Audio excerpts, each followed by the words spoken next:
ഇവിടുത്തെ ഏറ്റവും വലിയ അതിഥിയാന്ന് തോന്നുന്നു കേട്ടോ, കമ്പത്തെ പെറ്റ് ഷോയിൽ. ഇവിടുത്തെ പോകാനൊക്കെ ഒരു ചെറിയൊരു പേടിയുണ്ട്.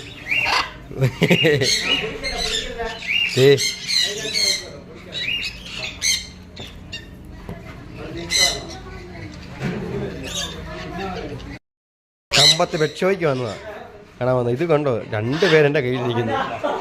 എടാ മോനെ, അത് കണ്ടോ, നൗഷാനെ കണ്ടോ, നൗഷാനെ ചുറ്റി കറങ്ങി. 3 പേര്. അഖില ഇത് കണ്ടോടാ, എടാ ഇത് ഫോട്ടോ എടുക്കാടാ അഖിലേ.